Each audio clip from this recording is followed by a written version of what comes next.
Assalamualaikum warahmatullahi wabarakatuh. Untuk mata kuliah manajemen human capital ya, nanti sampai UTS saya yang akan men-sharing perkuliahannya lah ya, karena kayaknya ada bermasalah ya sama Prof. Armen ya. Jadi Prof. Armen ini yang minta saya gitu untuk juga yang sebelumnya izin Bu, di dia suaranya putus-putus Bu. Ya, putus-putus ya.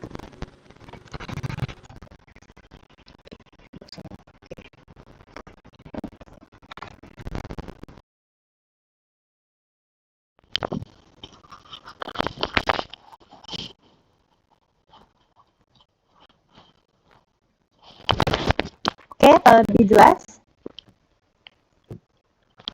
Sudah Bu. Oke, jadi ya karena Prof. Armen yang minta saya untuk melanjutkan perkuliahan manajemen human capital kelas ini sampai UTS. Nanti setelah UTS Pak Erwin ya yang melanjutkan. Jadi kita lanjutkan di pertemuan yang ketiga. Kalau menurut RPS yang akan dibahas itu tentang perancangan SDM, perencanaan.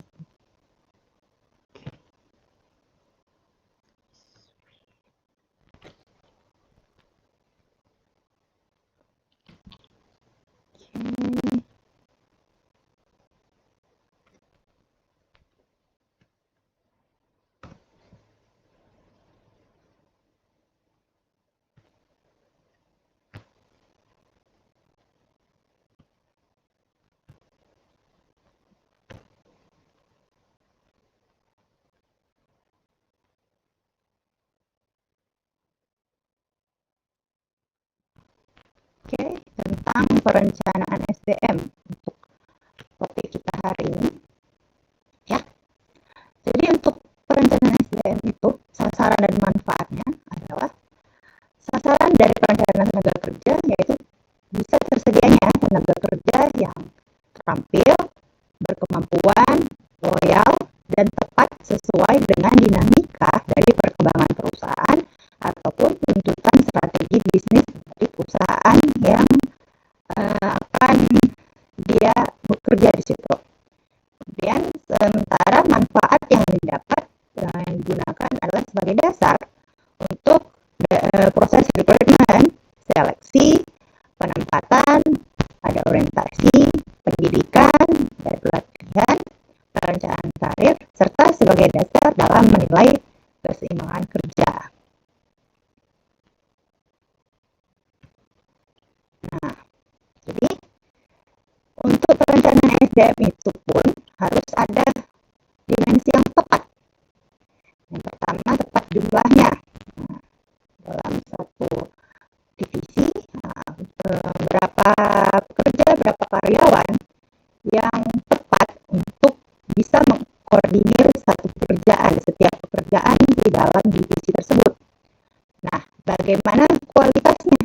Ya, background pendidikannya, skillnya, nah, tempat komposisi, nah, bagaimana pengaturan pembagian pekerjaannya dari jumlahnya tadi dan kualitas yang sudah memenuhi, bagaimana pembagian pekerjaannya. Jadi harus tepat pula secara komposisi.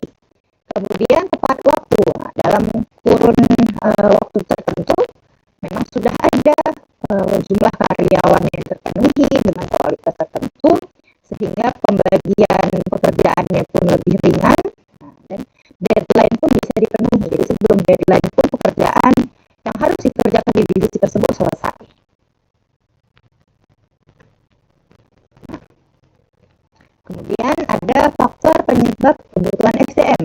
Nah, pertama, dari segi eksternal, adanya pengaruh dari ekonomi, sosial, politik, teknologi, maupun kompetitor dari perusahaan tersebut. Berkaitan dengan tenaga kerja, ada tenaga kerja yang pensiun, terkena PHK, atau berhenti, ataupun ada yang meninggal. Secara organisasi, ada perubahan dari rencana strategis, dari budget, ada dibuka usaha baru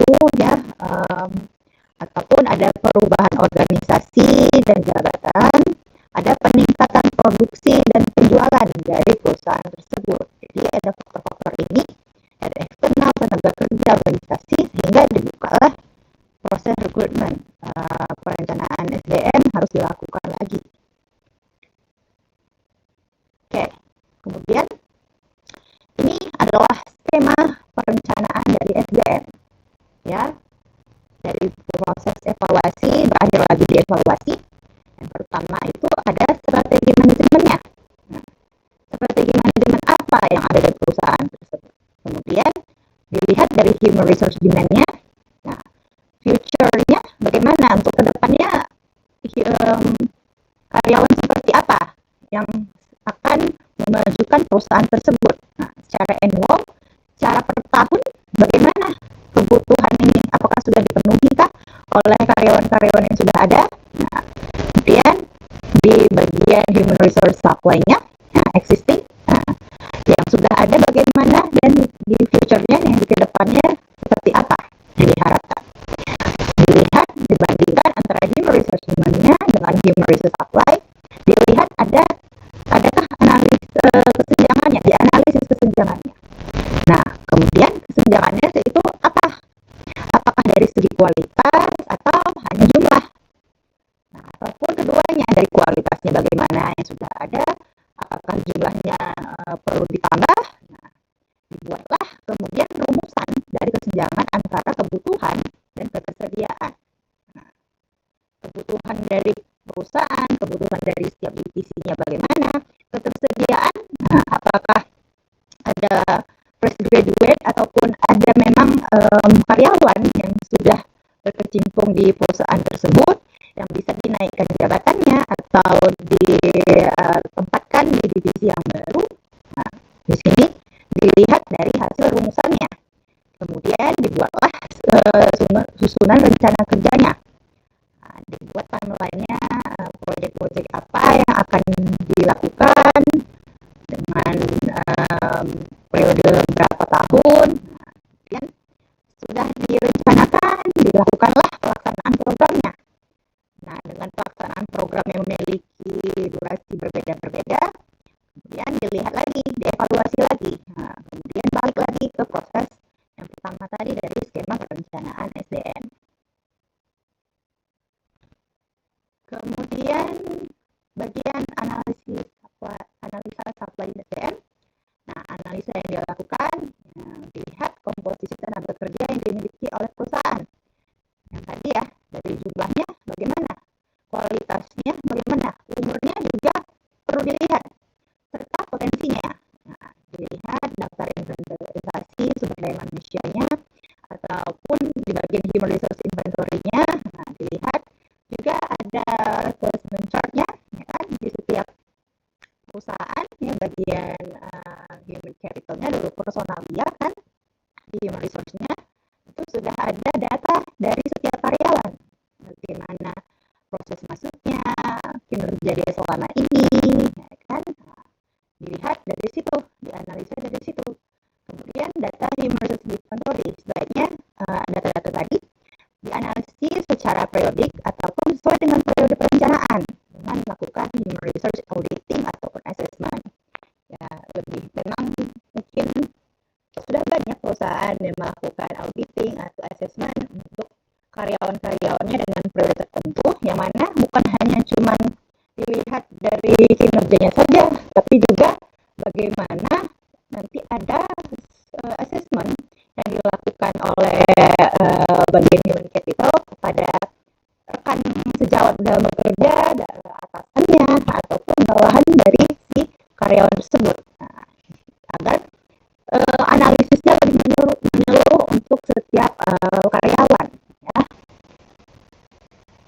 Kemudian dilakukan analisa demand SDM-nya untuk meramalkan kebutuhan sumber daya manusianya pada periode waktu dan perencanaan tertentu. Nah, terkait dengan rencana strategi perusahaan, dilakukanlah diversifikasi maupun ada juga dilakukan restrukturisasi ataupun perluasan dan lain-lainnya.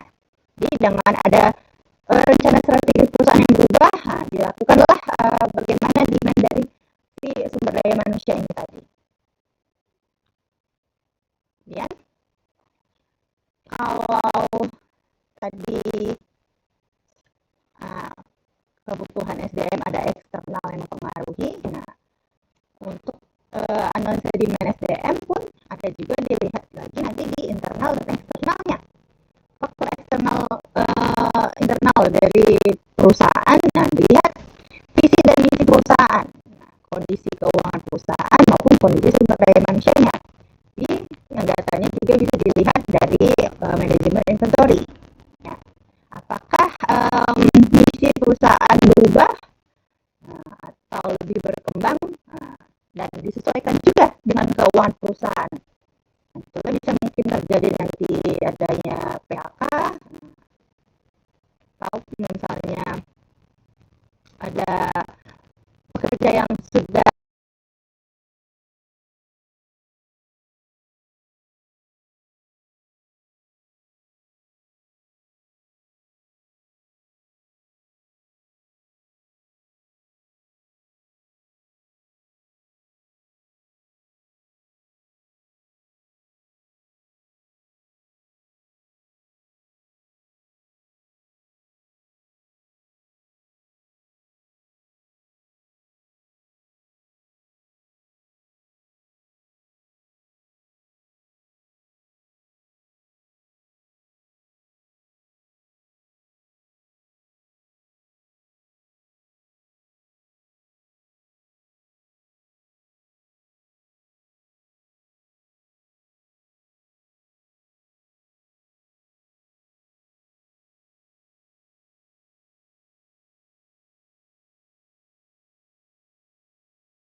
Izin Bu, untuk absensinya itu katanya cuma bisa pakai QR Bu.